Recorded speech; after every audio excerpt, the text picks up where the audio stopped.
Hi friends, இன்றைக்கி நம்ம Nisha cooking சேனலில் வீடே மணக்கிற அளவுக்கு ஒரு அருமையான மோர் ரசம். ஸோ இந்த மோர் ரசம் எந்த அளவு டேஸ்ட்டாக இருக்குன்னா, நீங்கள் ஒரு தடவை இதை செஞ்சு கொடுத்துட்டிங்கன்னா மறுபடியும் கேட்டு வாங்கி சாப்பிடுவாங்க. ஸோ சாதத்தோடு போட்டு பிசைஞ்சு சாப்பிட்டிங்கன்னா அவ்வளோ அருமையாக இருக்கும்.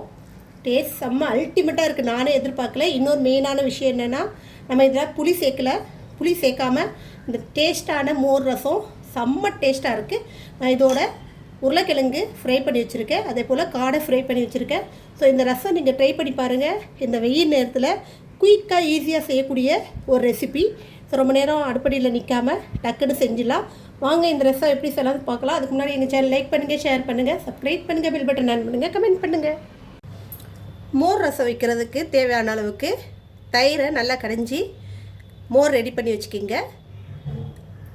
ரசத்துக்கு தேவையான மிளகு, ஜீரகம், கருவேப்பிலை, சின்ன வெங்காயம், பூண்டு, 2 மிளகா வத்தல் காரத்துக்கு ஏற்ற மாதிரி. மிளகா வத்தலுக்கு பதிலாக பச்சை மிளகா கூட எடுத்துக்கலாம். ஸோ இப்போ இது எல்லாமே நுணுக்கிட்டு வந்துடலாம்.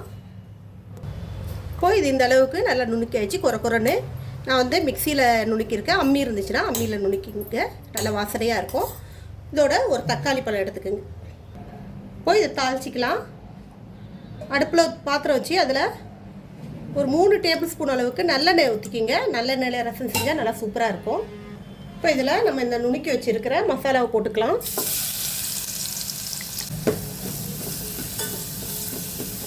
அடுப்பு சிம்லேயே வச்சு வதக்குங்க. பொறுமையாக வதங்கும், அதே சமயத்தில் நல்லா மணமாகவும் இருக்கும் ரசம். இப்போ இதோட பெருங்காயம் கொஞ்சம் சேர்த்துக்குங்க.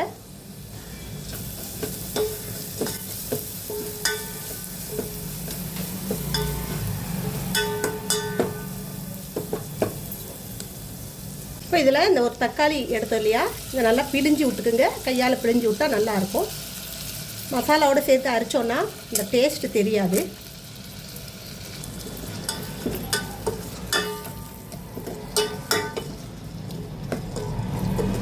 தக்காளியோடைய அந்த பச்சை வாசனை போகிற வரைக்கும் கொஞ்சம் நம்ம வதக்கிக்கலாம். இப்போ இதில் ஒரு ஸ்பூன் அளவுக்கு மஞ்சள் பொடி போட்டுக்கோங்க.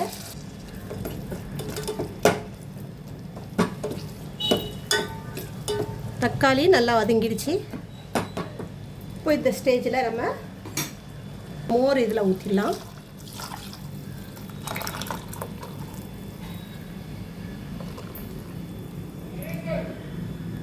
இப்போ இதில் கொஞ்சோண்டு மல்லித்தலை சேர்த்துக்குங்க.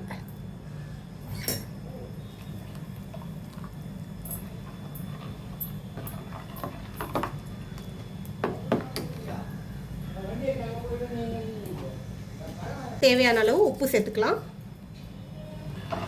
அவ்வளோதான், ரசம் ரெடி. நல்லா நுரைச்சி வரும்போது நம்ம ஸ்டவ் ஆஃப் பண்ணிடலாம். கொதிக்க விடக்கூடாது. நம்ம பொதுவாகவே ரசம் கொதிக்க விட மாட்டோம். இப்போ அதே போல் தான் இதுவும் நுர வந்த உடனே நம்ம இந்த ஸ்டவ்வை ஆஃப் பண்ணிடலாம். ஸோ அவ்வளோதான், இந்த அளவுக்கு நுரைச்சி நின்னா போதும். ரொம்ப ரசம் சூடாகணும்னு அவசியம் இல்லை. ஏன்னா நம்ம மோர் ரசம் செஞ்சுருக்கிறதால இந்த அளவுக்கு இருந்தால் போதும். இப்போ நம்ம ஸ்டவ் ஆஃப் பண்ணி விட்டுடலாம். ஸோ அருமையான மோர் ரசம் ரெடி ஆகிடுச்சு. இதே போல் நீங்களும் ட்ரை பண்ணி பாருங்கள். இன்னொரு ரெசிபியோடு உங்களை சந்திக்க வரை உங்களிடம் விடைபெறுவது உங்கள் நிஷா. எங்கள் சேனல் லாஸ்ட் வரைக்கும் பார்த்து உங்கள் அனைவருக்கும் மிக்க நன்றி. பாய்.